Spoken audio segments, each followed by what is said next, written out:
Welcome back to the show. What's up, everybody? Welcome back. It's Seahawks Now, your home for all things Seattle Seahawks news, updates, coverage, rumors, and all that good stuff in between.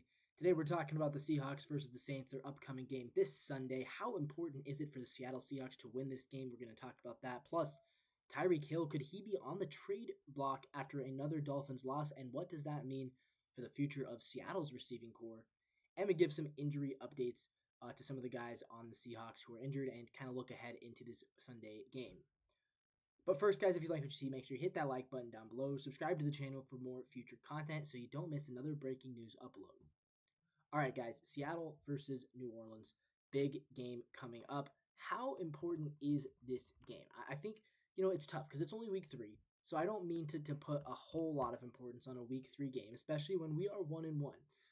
Falling to 1-2 is not the end of the world, but I want to take a look at our schedule coming up. After the New Orleans Saints, we go to Arizona to face an undefeated Cardinals team. We always struggle in Arizona. I know we beat them twice last year. That's not a game that I feel great about. After that, we host the undefeated Tampa Bay Buccaneers, another game that I'm not super confident in, to be honest. Then we go to Jacksonville against a Jacksonville Jaguars team that looks much better than they did last year. They look a lot healthier. They're playing really good football. They are 1-1. Then we host the 0-2 Texans, but I think everybody kind of believes in the Texans. They are 0-2. They lost to the Rams, who are a good team, and then they lost to Tampa Bay, which is a good team. The Texans are going to be good this year. They've made the playoffs back-to-back years. That's a tough game. Then we go to Washington against another really difficult team, a team that a lot of people, myself included, think might go to the Super Bowl this year. And then we host the undefeated Cardinals again. And then we go to Los Angeles to play the undefeated Rams. So yeah, that is not an easy stretch. Cardinals, Bucks, Jags, Texans, Commanders, Cardinals, Rams. That's a 7-game stretch that I think we'd probably be lucky to go 4-3 in, if I'm being completely honest. Most likely we'd probably win 3 of those 7 games. Now, the good news is the end of the season, the schedule gets really light. Titans, Vikings, Falcons, Colts. Another date with the Rams at home, but that one's at home. And then Panthers and then 49ers to close out the season. I think we could probably win 5 of our last 7 games. So if we win 3 of those next 7 and then 5 of our last 7, that puts us at 8. Plus, we have the win against the Steelers, which gives us 9. What does that mean? It means the Saints game could be the difference between the playoffs and staying home in January. And I hate to say how that is how important this game is, but if you win this Saints game, you're 2-1.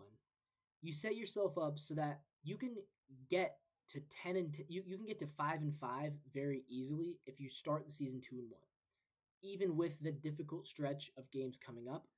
And I think if you get to 5-5, you're going to make the playoffs because those last 7 games are so much easier.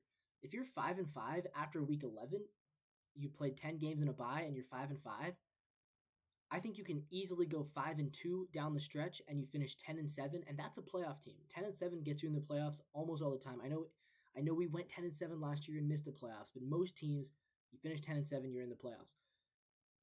But if we lose to the Saints, we fall to 1-2. Then let's say we end up at 4-6 by the time we hit that Titans game, which kind of starts the easy stretch.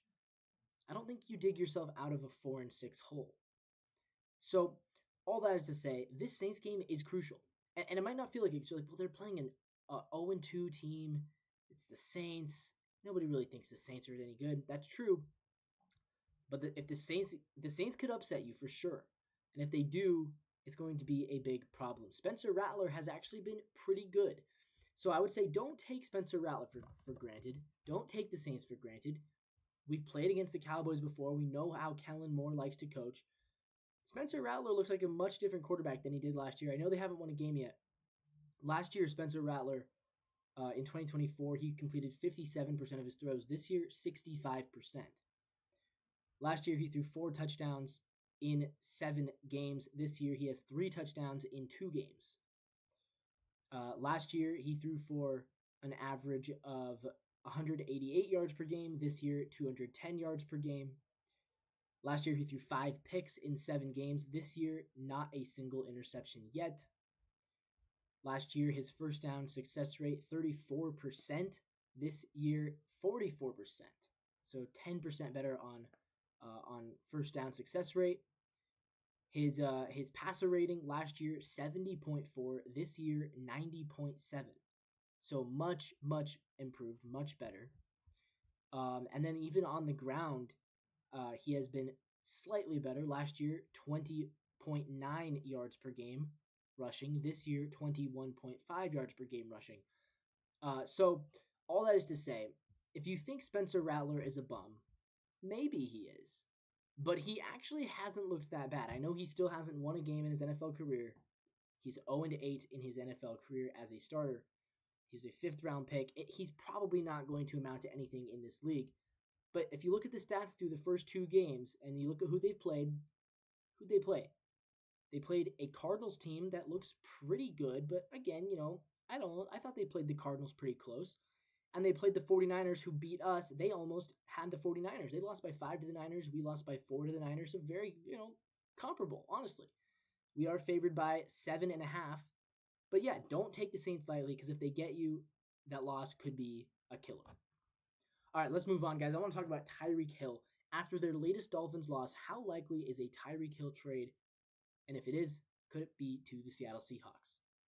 Guys, we've talked about the Seahawks possibly needing another wide receiver. I've talked about it pretty openly. I think that, it wouldn't hurt. Again, I'm not saying we need one, but it wouldn't hurt to add another wide receiver to this wide receiving core. It is kind of a weaker core, kind of an inexperienced core. Torrey Horton still hasn't really broken out yet. Cooper Kupp is a little bit older. Jackson Smith and Jigba right now really carrying the load. None of the tight ends have really broken out. I like AJ Barner. I like Elijah Arroyo. Neither of them are stars. They're not really close to it at this point. So what about Tyreek Hill? Could we potentially swing a trade for Tyreek Hill? This answer might surprise you. I think yes.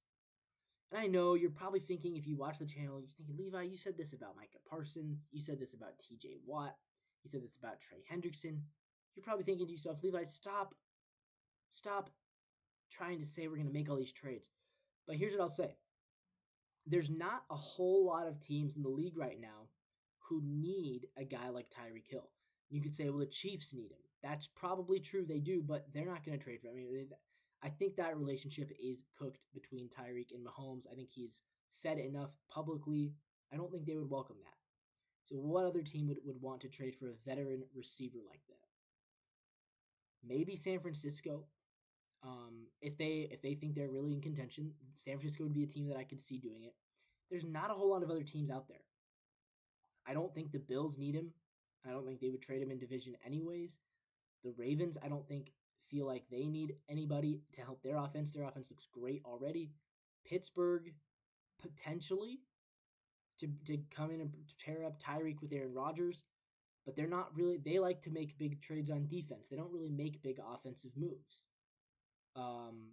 And they already have DK Metcalf. They just traded for him. I don't see a Tyreek Hill to Pittsburgh trade happening. Green Bay likes their guys. Detroit likes their guys. Philadelphia, they might be trading A.J. Brown. We'll talk about that eventually, but that's not going to happen unless they do a 1v1 and just trade Hill for Brown. I highly doubt that. Cincinnati, they have their guys. So there's not a whole lot of teams in the league that actually need a Tyreek Hill. Seattle might, though. If you want to make the argument that we need a receiver, I'm all ears.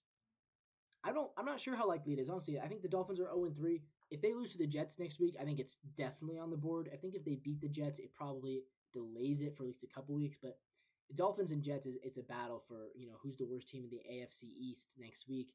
And if the Jets win that game, I think the Dolphins are they're effectively, their season's over. They would be cooked. And then at that point, yeah, you do trade Tyreek Hill. They should. It would be smart for them to do it. But we'll continue to monitor that situation as it progresses. Let's move on to the Friday injury report, guys. The game coming up in just a couple of days. What is the injury report looking like against the New Orleans Saints? The Seahawks practiced for the second straight day with 4 players held out due to injury. Those players were Devin Witherspoon with a knee injury, Nick Emenwari with an ankle injury, Julian Love with a hamstring injury, and Zach Charbonnet with a foot injury. That is tough. Yeah, so you look at you got both of your starting safeties, Julian Love and Nick Emenwari, both not practicing, and your best cornerback, Devon Witherspoon, also not practicing, and your arguably best running back, some people would say he is, Zach Charbonnet not practicing. That's really tough. Torrey Horton, limited participant. And then your full participants this week were Derek Hall, Josh Jobe, Ernest Jones, and Abe Lucas. Good to see Abe Lucas as a full participant. That's going to help the offensive line out a lot. But yeah, definitely troubling that the secondary is so banged up with Emenwari, Love, and Witherspoon. And I know I was just giving him his flowers, but this is probably one of the weeks where you can probably live missing some of your secondary guys because Spencer Rattler is probably not going to beat you deep. Okay, he's probably not. That's not really what he does. So I think you can afford to be missing them, but still, it's not great that they're all injured. For the Saints, they did not participate. Trey Palmer, wide receiver, did not participate. Chase Young, defensive end, he did not participate. Neither did offensive lineman Dylan Radins or tackle Talias Fuaga. Devon Vele, wide receiver, who they just traded for, was a limited participant. It does look like he will play. So yeah, an interesting injury report. We'll continue to monitor that as well. But guys, that's going to wrap things up for today. As always, if you like what you see, hit that like button down below. Subscribe to the channel if you want more content. And as always, until next time, go Seahawks.